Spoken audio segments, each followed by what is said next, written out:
The after show. Welcome everybody to the after show. The same three people that are in chat. Thank you. Cool. So that was good. That was a good pod, guys. I'm really impressed. That silence. You're welcome. You're welcome for my really amazing guest spot. I didn't know if I was unmuted or not. So No, I didn't want to say you're not. that. You're not muted at all. It's fine. Brash was just being a dick, I guess. No. Like it was legit. Like I'm sitting here and I'm like, no. It's a great idea to mute me since I'm just sitting in TeamSpeak with you guys because I can't stand that goddamn Twitch delay. I'm sitting here trying to have a conversation with you people, and I realize, oh, they're light years ahead of this. They're never going to see every chat thing I say is going to be completely irrelevant by the time they actually are able to read it. Yes, it's very true. So, Large, what did you think about Orgorger? Sure. God, I hate that fight. I really do. And what's annoying is because I've got loot off that fight. It shouldn't be anywhere near as hard as it is because it's technically, if you go by LFR, the first boss in the fucking instance. Wow, I didn't know that. Well, no, I mean, first, think crazy. about it. He's the first boss. You have to kill him before you have to kill Gruul in the first wing of LFR. He's the first boss in the instance.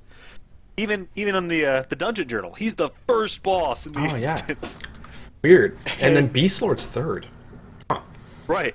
And we're getting to him. He's the sixth one for us, effectively. We have tier bosses that are easier to kill than this fucker. Yeah. I can't stand it. I think it'd be better if maybe we as a raid group could handle the reason why he's hard better. I don't know. Yeah, I know what you mean. Like me personally, I don't mind the fight, but like with our raid, it's pretty much hell. Right. I don't know.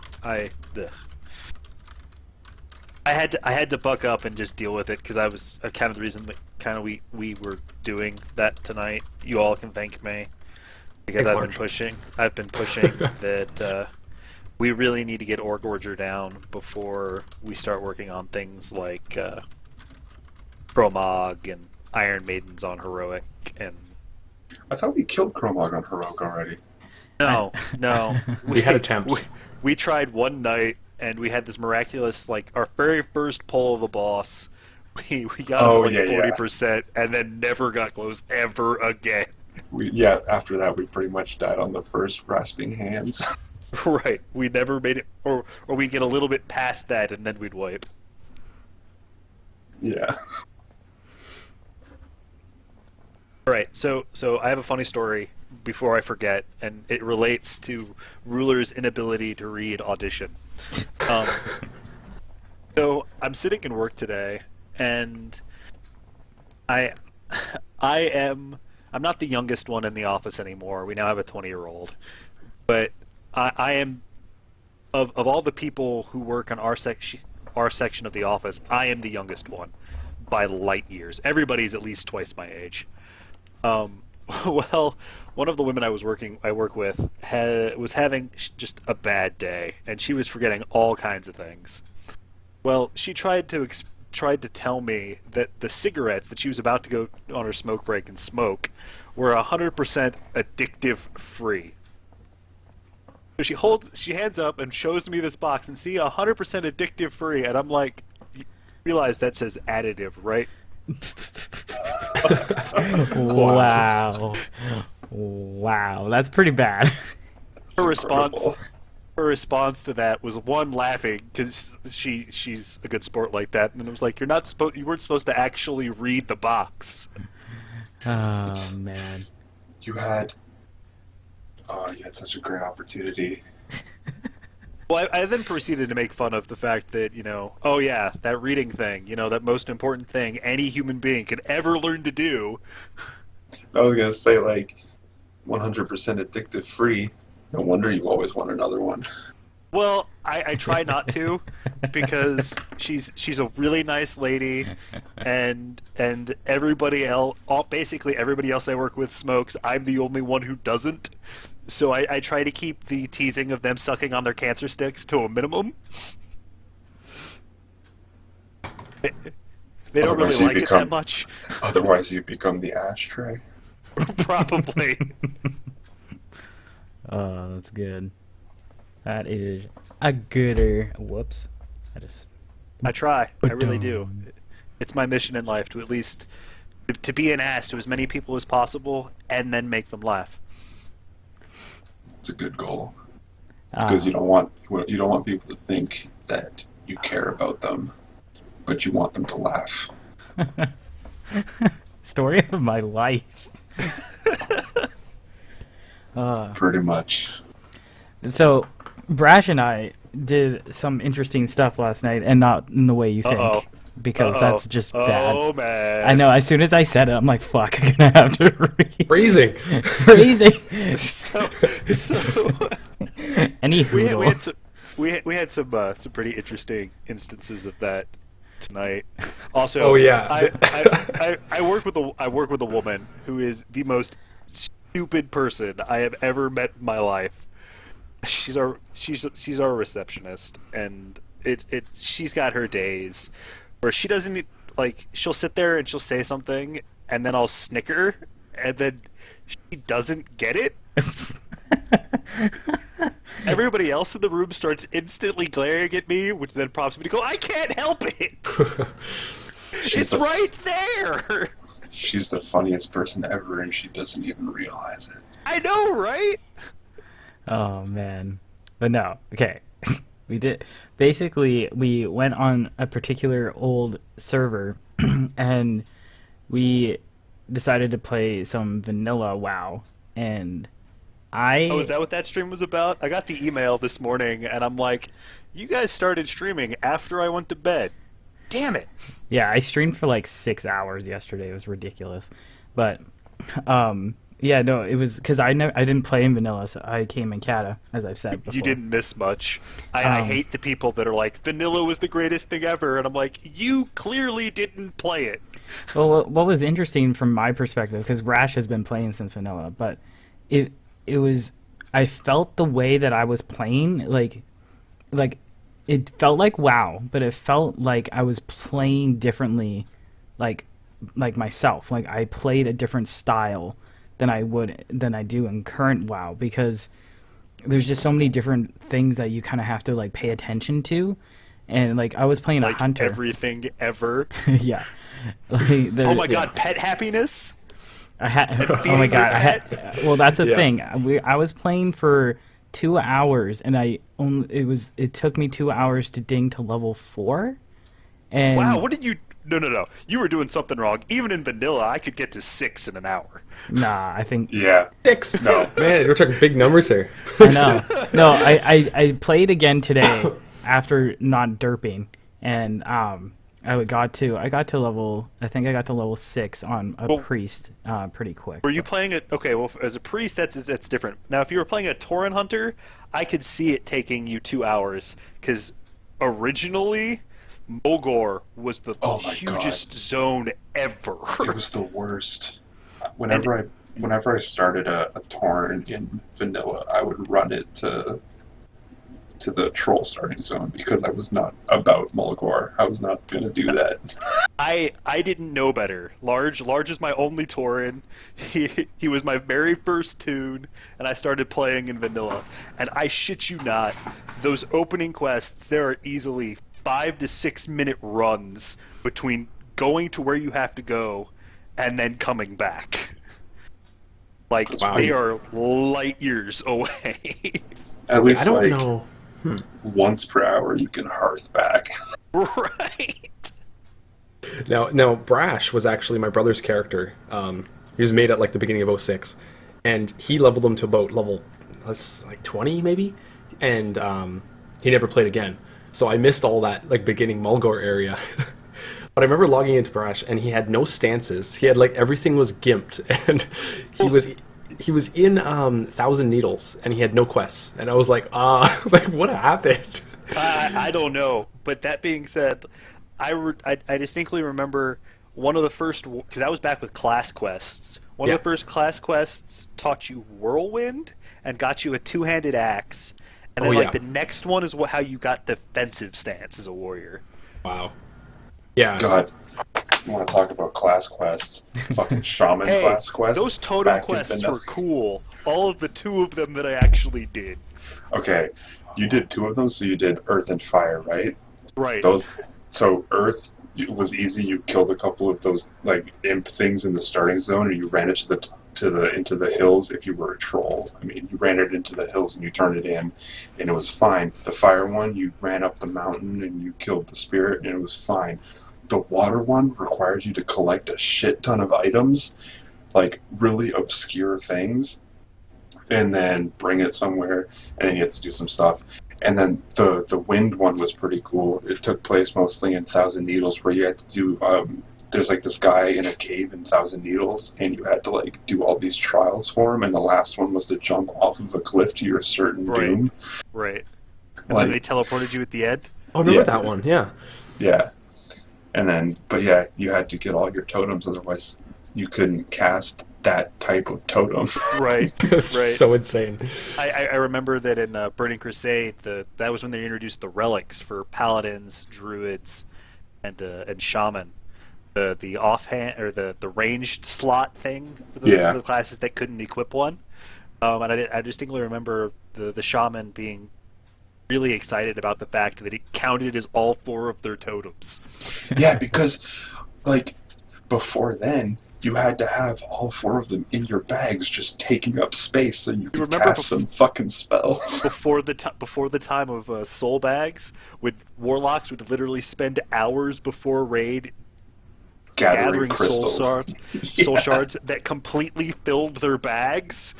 Yeah, and then and hunters having to spend hundreds of gold on arrows, on ammo. And then priests having to buy the candles, and mages having to buy the books. Druids only had 1 res, and that was rebirth, and it took a reagent. Oh my god. Out of combat healing? Or out of combat resting? It was a 30-minute cooldown to cast rebirth back in vanilla. At one point before Blackwing Descent came out, it was a fucking hour. Yeah, but to the people who didn't raid in vanilla, there was a significant portion of the raid who were just paladins, who would sit out of combat on the side, and when somebody died, they ran in and rezzed them so that they could keep on fighting.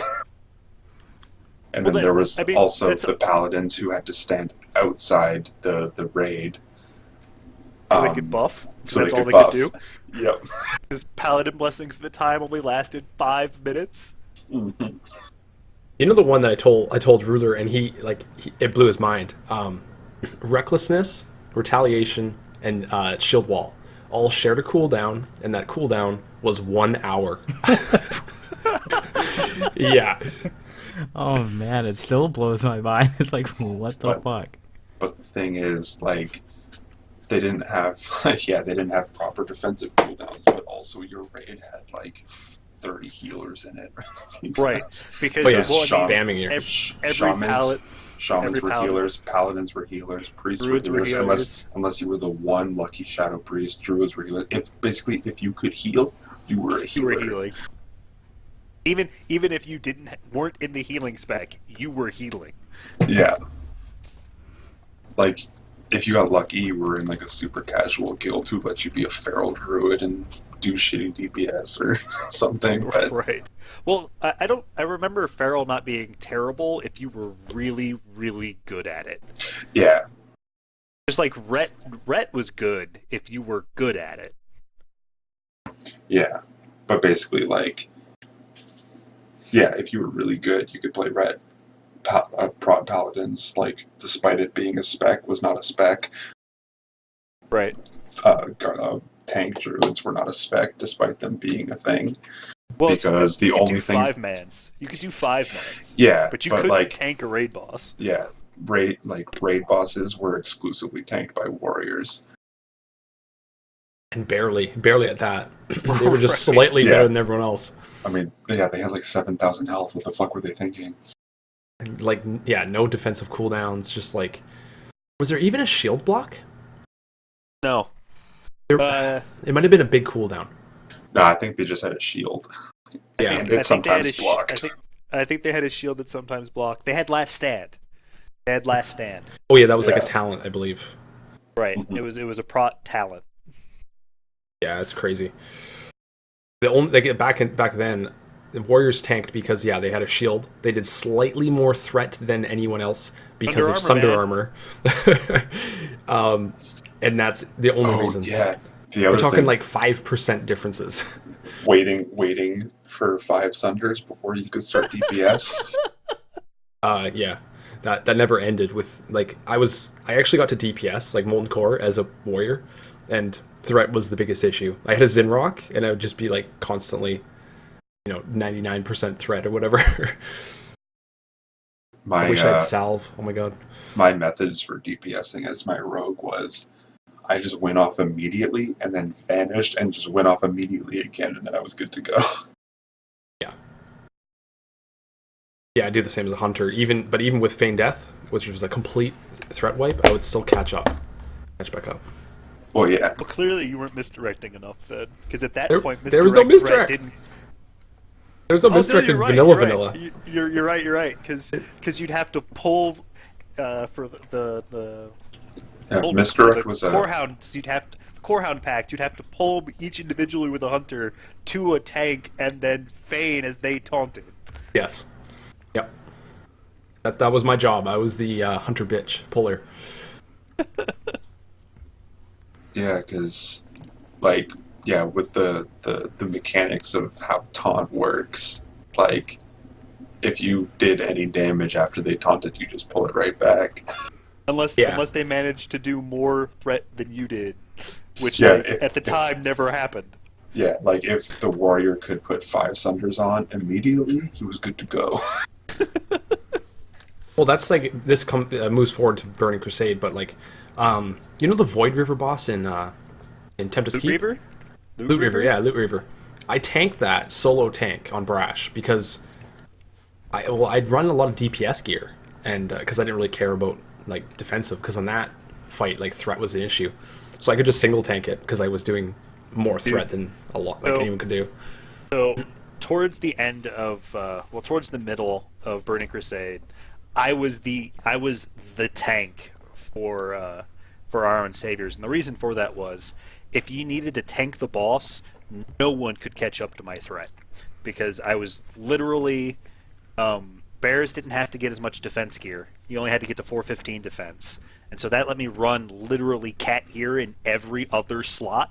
Yeah, and I remember a Mag Theridin kill that I had sat there and I had DPS'd and I had DPS'd and I had DPS'd as Bear, so much that the first of his like pulses that you had to kill the ads and then interrupt using the boxes. Yeah. After the first one of those, I was so far ahead on threat, I literally told the healer who was raid leading for us that I was getting up and making myself a sandwich. Came back 4 minutes later, and I was still twice the next closest person. Bears must have been crazy then, or something. Our warriors. And that was were just not auto. like that was just auto attacking. that. That's crazy. Burning Crusade was broken in so many ways, but it was like to this day, it's my favorite expansion that WoW has ever had because I played a rogue, and if you just got a couple weapons, put Crusader on them, you could go into Karazhan and solo Morose and get the trinket or weapon that he dropped or whatever, or it was some item that he dropped. So every week you could just go in and fucking solo Morose. And I loved Karazhan. My favorite bit of Karazhan was solo tanking and solo healing it. I was part of a group that I would tank, and then we had a priest who would heal it, and it would be him healing, me tanking, and then 8 DPS, and literally just steamrolling the place. Yeah, and the other thing that rogues could do in the Burning Crusade was there was from Zanger March rep, there was like the blue chest piece with like the 3 sockets in it that you could get, you buy yourself that, and then you stack agility, and you got like 30% dodge, and you could like there's not everything, but there was a lot of stuff that a rogue could tank in the Burning Right. Crusade. And because of that, with the stacking of agi and dodge, bears could not only you could get yourself crit capped, and then if you built yourself right, you could literally have threat issues because you dodged so many attacks you couldn't generate rage. Yeah, that's why like our guild had a bear main tank, and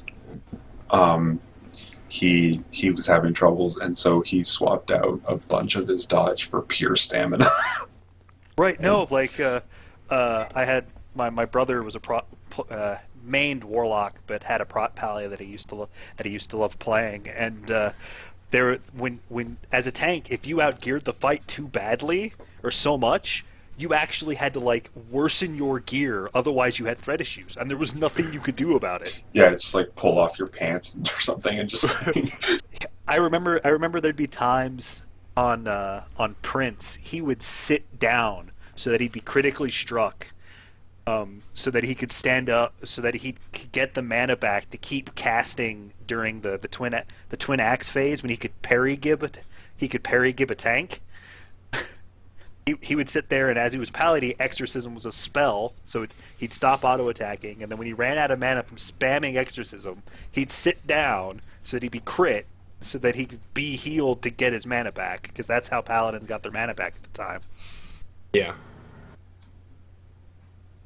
yeah, the Burning Crusade was an extremely broken time to be playing WoW.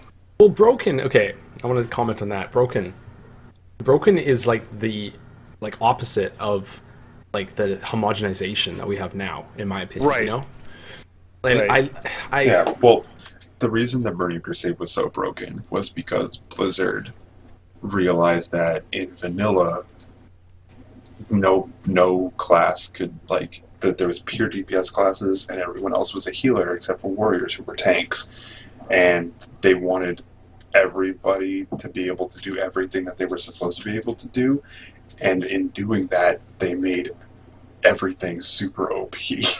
And that's why the Burning Crusade was super broken. And then by the time the next expansion rolled around, they fixed it. And then it just slowly went downhill until we have basically cookie cutter everything today. Like back then with like the talent trees, like there was like the best or whatever, but there was still a lot of room to play around, whereas now it's like nobody has any real choices. In Burning Crusade, there was a bit of room to play around. For example, the best warlock spec until like the sack, like you went down the destruction tree so far, and then you went down the demonology tree to get demonic sacrifice, and you just literally blew up the meter. In Wrath, there wasn't so much of a thing there. I think the problem with Wrath was the fact that at first all 3 DK specs could tank. Well, like the thing about Wrath was DKs, yeah, like all 3 could tank. Like Blood was clearly the best, but I think that one person, I can't remember her name or his name anymore, did all those videos of solo tanking bosses as a Death Knight. Right. And I think the spec was like 13 Frost, 0 Unholy, 17 Blood or something like that. Like, just this really weird spec that just made DKs so ridiculous that they could just solo stuff in like Ice Crown Citadel and shit. Right. No, like it was that you still had playroom there, but once you got to Kata, there wasn't any playroom anymore. I remember like the difference between my bear spec and my cat spec was literally like 3 talents.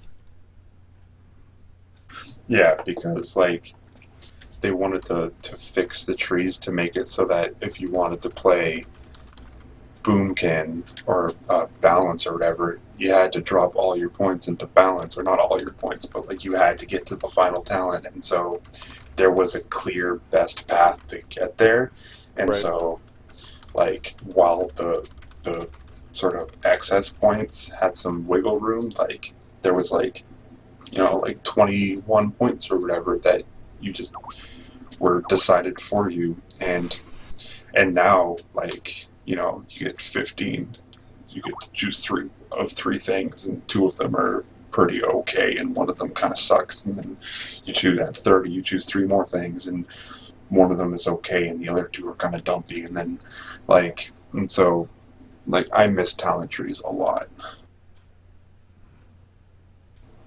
Me personally, I actually prefer like the newest system.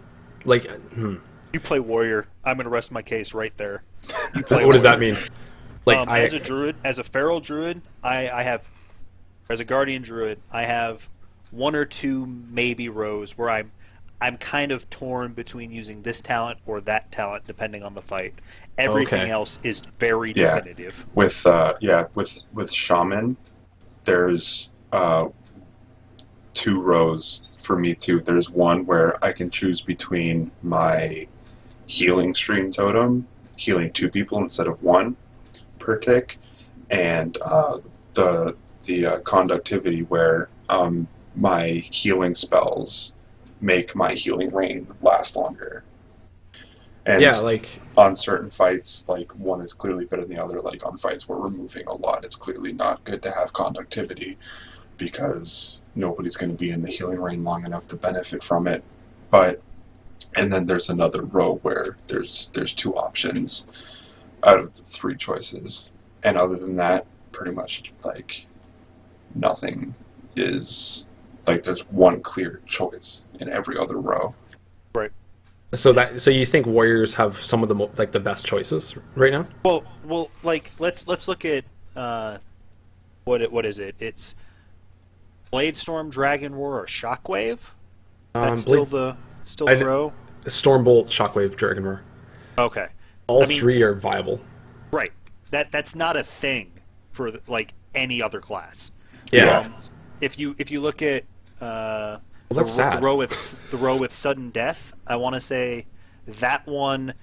Now the other two may not be as viable for certain specs, but there's one that's definitely numbers wise the best.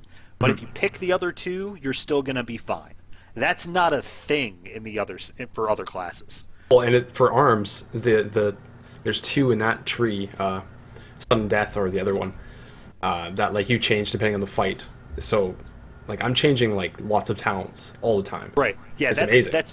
I have set my talent tree as my druid, and I have not touched it except for those few times where I changed to feral charge because I couldn't time my charge back off my interrupt. It's crazy. I just assumed everyone had a lot of choice, but thinking about it, it kind of makes sense. Maybe that's why warriors are doing pretty good right now. Because if I was stuck with Bladestorm for every fight, I would be, like maybe fifth or something or lower on single target fights. Well, Or vice there- versa.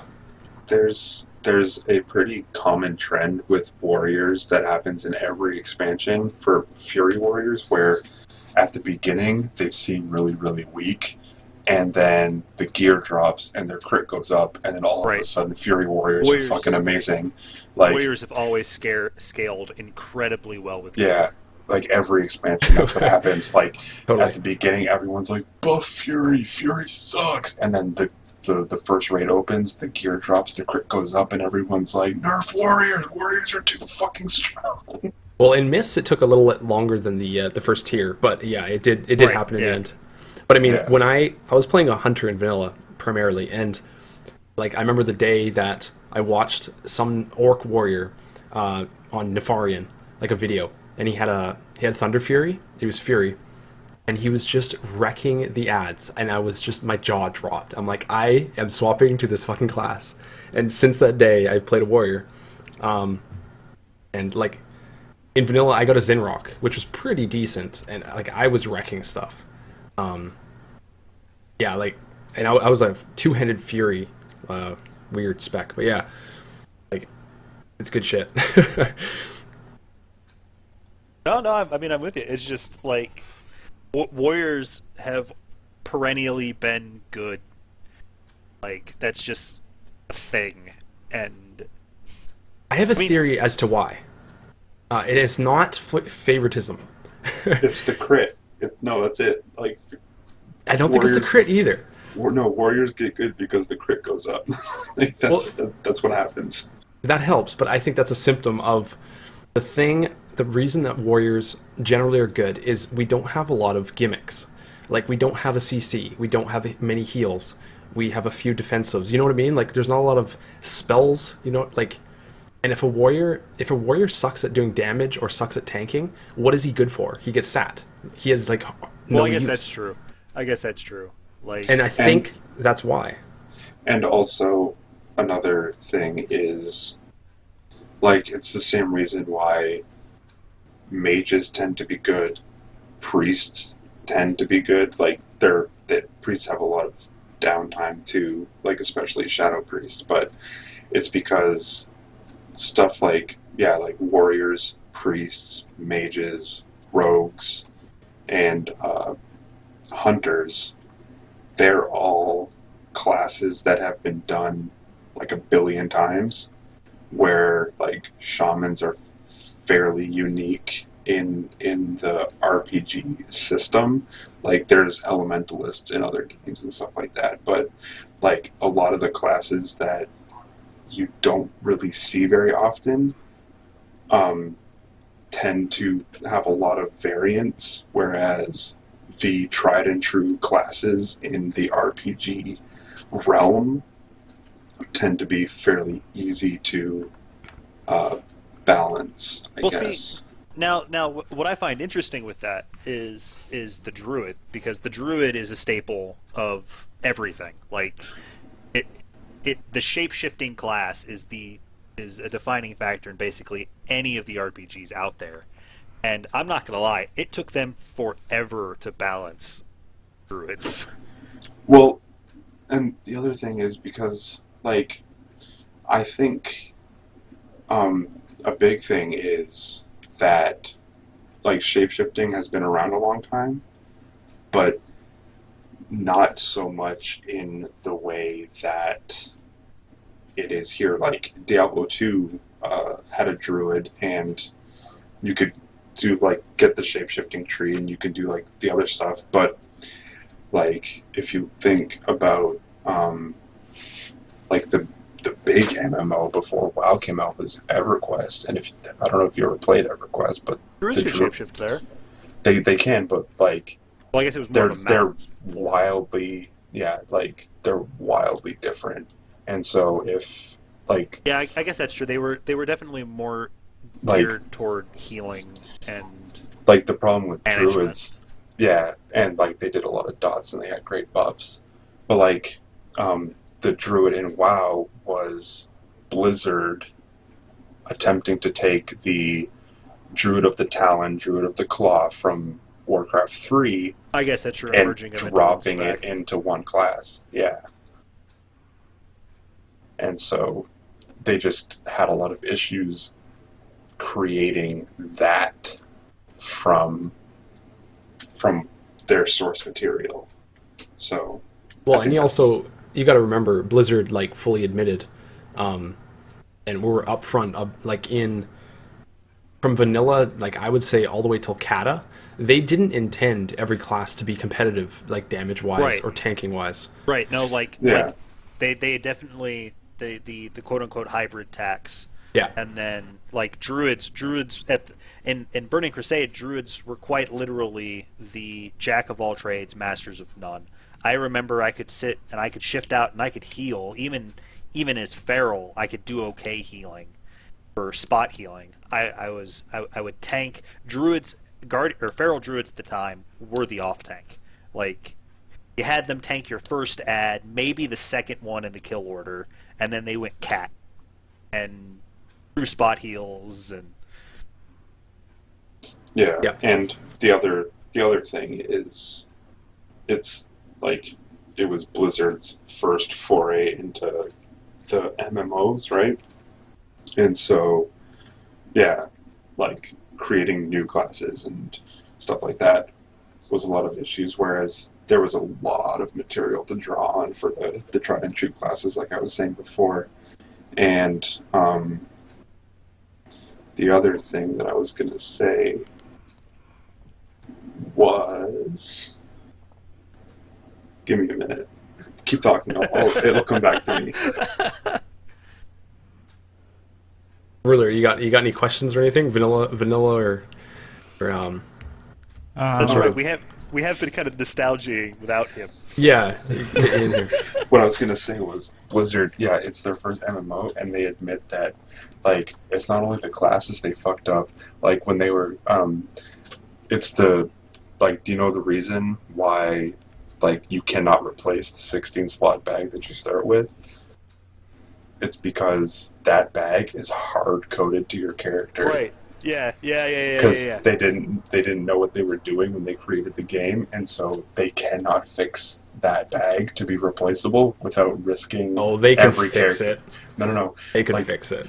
I'm not saying they can't fix it. I'm Yeah. saying they can't fix it without risking accidentally deleting like every character's like items in the entire game. Oh, they could do it. They could do it in a day if they wanted to. Well, I'm sorry. I don't think they could do it in a day. And you can tell that some of the hot fixes, like Blizzard said, that most of their hot fixes they don't do. They test them all before they push them. And even after testing them, so I would assume you've got at least a week of development time there. Even after they push them, they break other things when they do it. Oh, sure, yeah. But yeah, it's more like a risk reward for them. Kind of like, is it worth spending the time to fix this little issue that certain like- people complain I about think- a lot? But It's I like think flying in the Silvermoon. It's never going to happen. no, there's no point to. I think the big hot fix that they didn't have any development time for was the Doomlord Kha'Zix one shot from the Paladin who stacked a Oh, bunch yeah. of stacks. Yeah. He just went and one shot it, and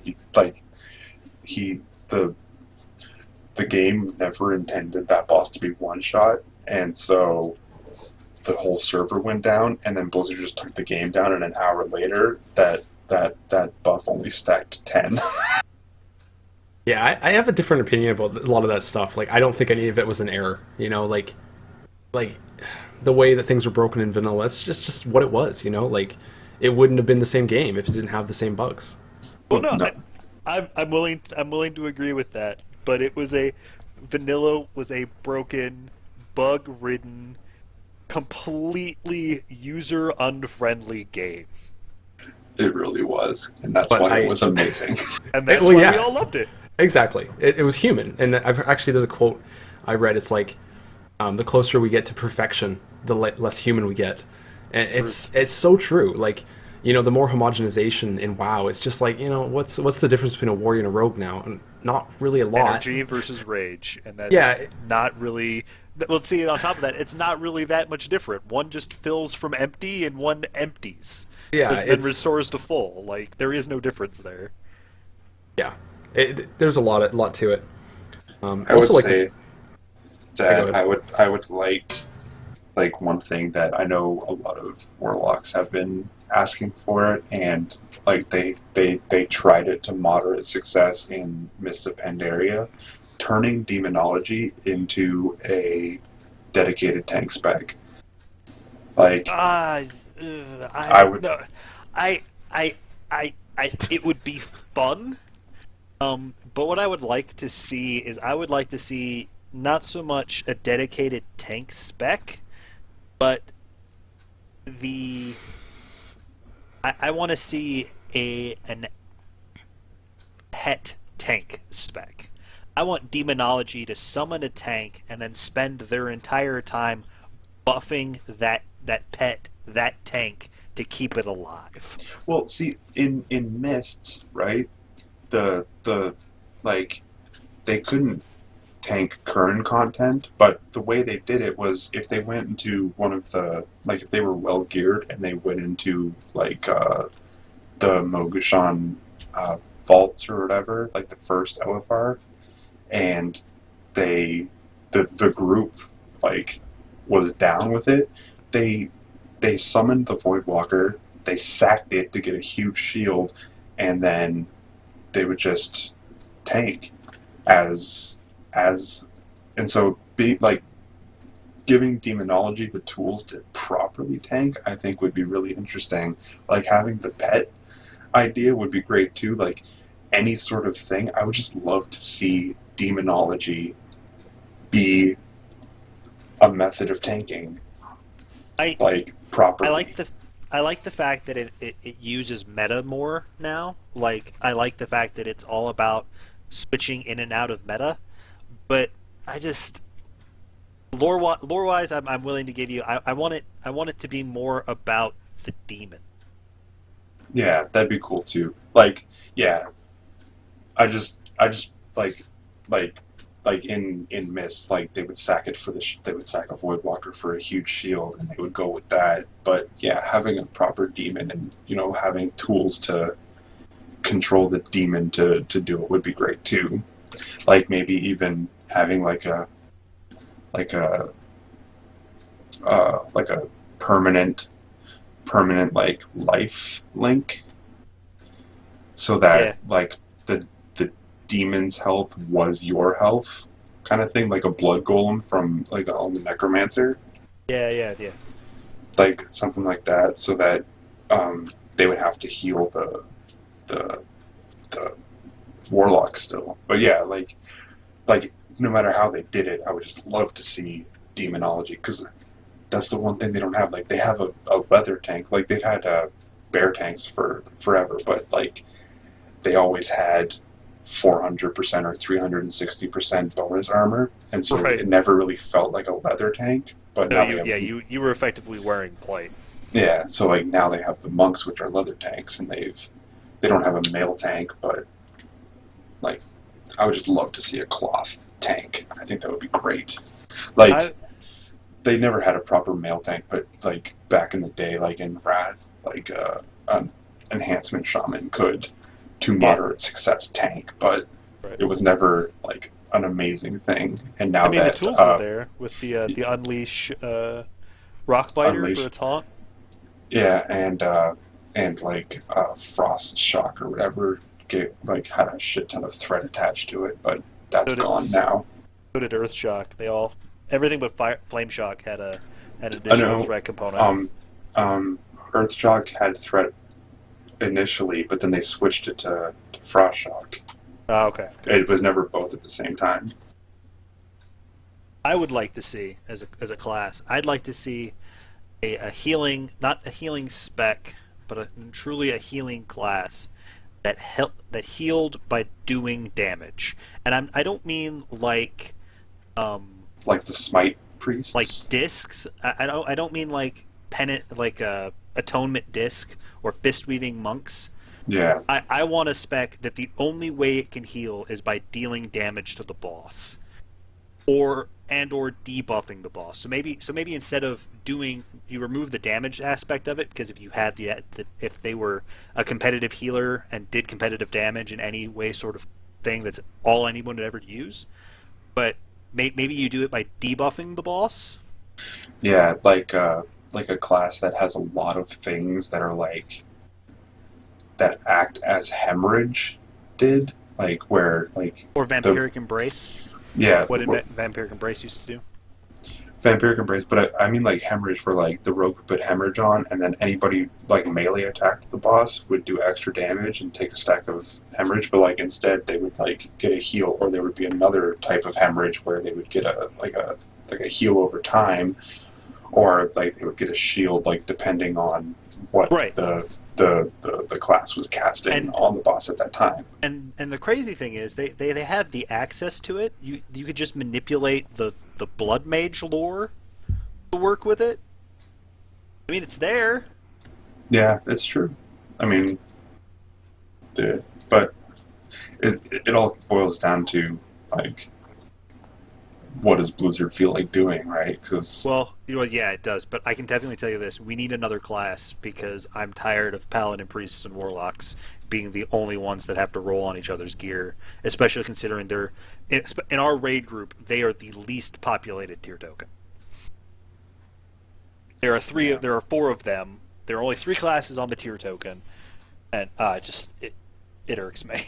Yeah, and meanwhile we have like 4 shamans alone, plus all the other stuff that attaches to the same token, and so like Same with druids. We're all taking forever to get tier pieces because there's so many people who roll on them. Right, and generally after like the first or second week we kill a boss, all the paladins, priests, and warlocks have their tier, and then that seems to be what always drops.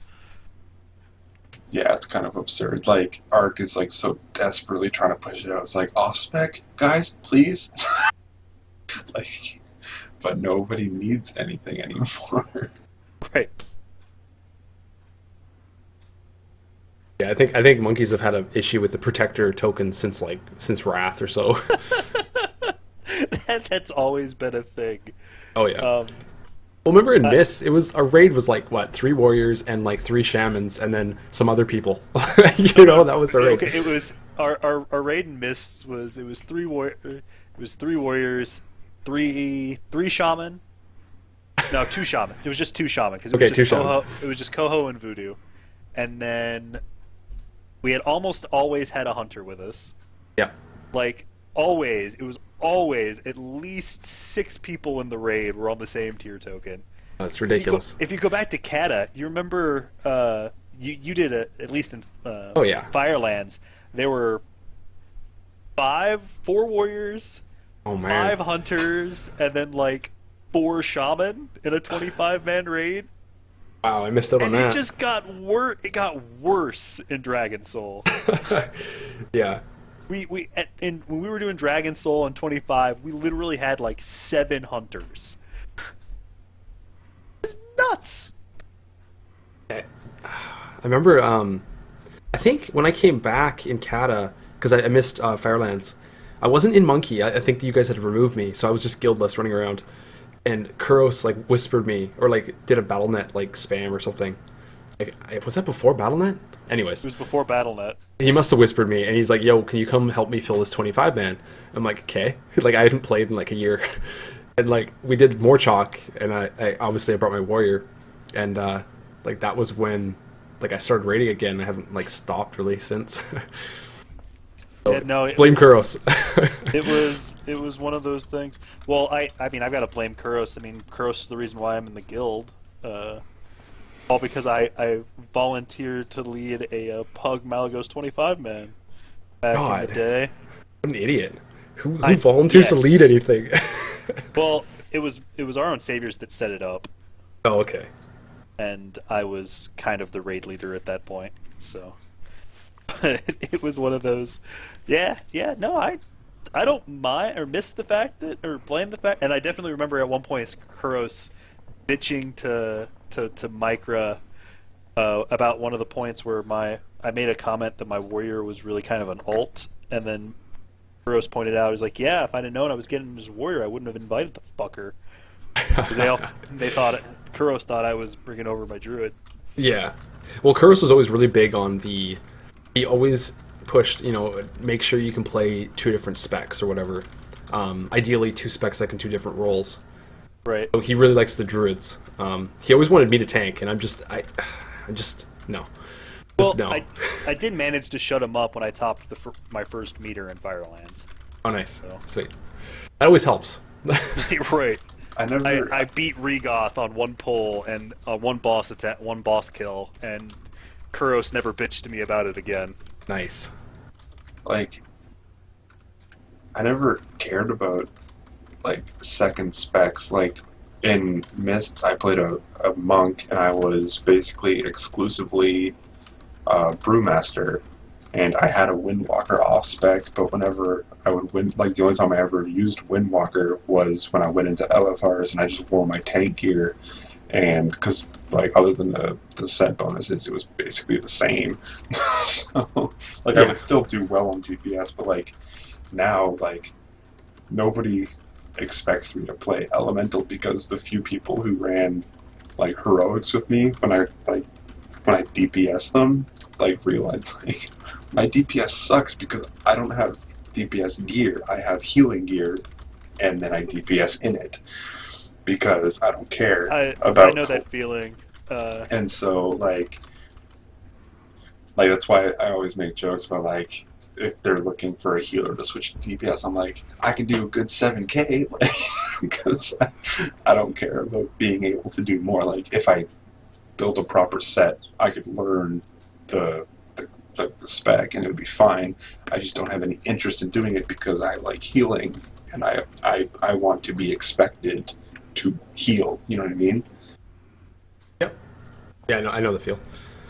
That's the same for me. Like I've tanked in the past and I do it fine. I'm not overly vocal, but I would be a lot better now because I actually talk. But I feel like I'm better at damage just in general.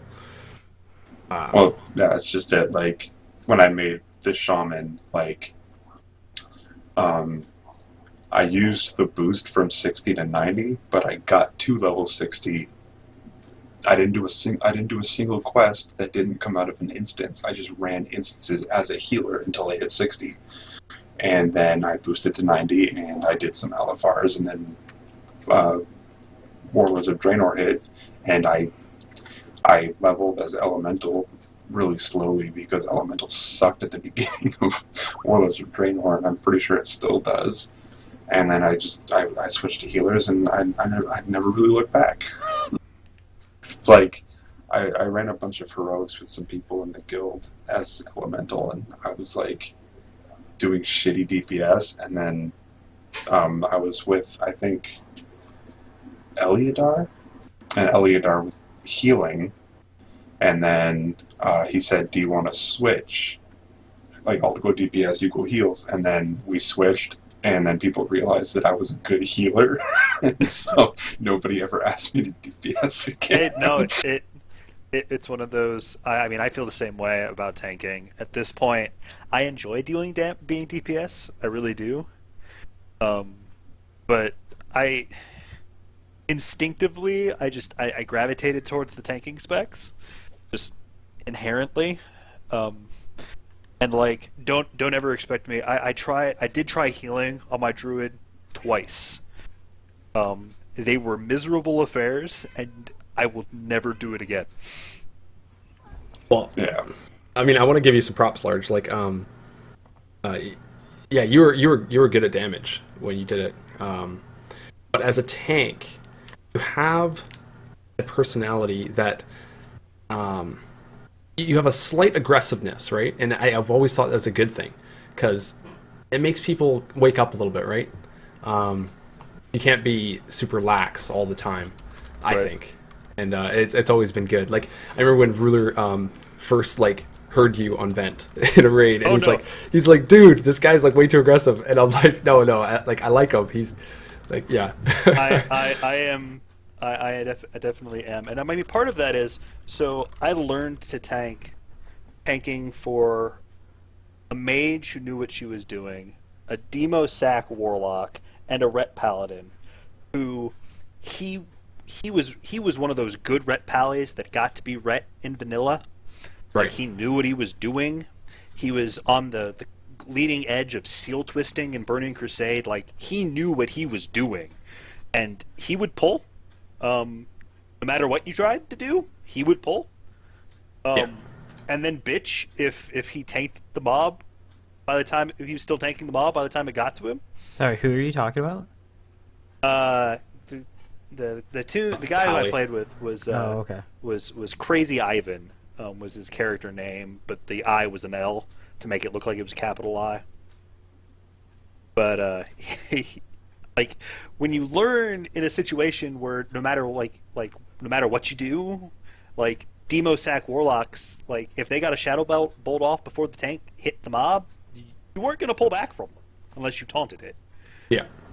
Like when you learn in that situation, you just, I mean, I'm a damage dealer who happens to have tanking cooldowns.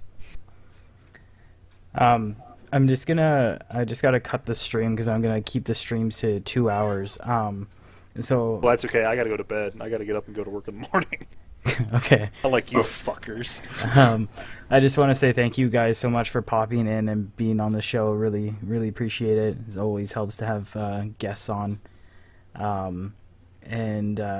I think that's it for the after show. Thank you all for joining us. We'll be back again next Thursday around the same time, and I think we'll have a Sebti. So that should be a really good show. And I'm not gonna lie, it's gonna be awesome, and you can't stop me. I'm sitting in TeamSpeak. I will mute myself just in case because I am not dealing with Twitch chat lag with Septi as your guys' guest. That shit isn't happening. Well, maybe I'll stream. Maybe I'll do like a backup stream to like Hitbox. Oh yeah, that'd be cool. It has like a 2-second delay. Cool. I'll sit in too because that should be interesting. Oh, it's gonna be amazing. Cool. And I just want to add one quick thing to Largehorn and to what Largehorn and Brashear were talking about. The intensity that Brashear was talking about with Largehorn, I think that's why I like Ark. Like he's a good guy, he's a good tank. But I think that what Brashear was talking about is why when I first started raiding, I decided to put Earth Shield on Largehorn, and now I can barely fathom putting it on Ark. Oh, I like how you said intensity. Intense. Large has intensity. Well, it's part of the reason why I tank bosses first. I just do it. Some of our attempts on Ore Gorger, Joel might have eaten the first acid torrent or whatever it's called, but I was the guy. I was actually the one tanking the mob. Yeah. Because I had pulled off of him. And that's why I tend to riptide you before the fight actually starts. just to get the ball rolling. Cool. Yeah, thank you guys again for popping in, and thanks you all for watching, and hope you all have a good night, and see you again soon. Sounds great.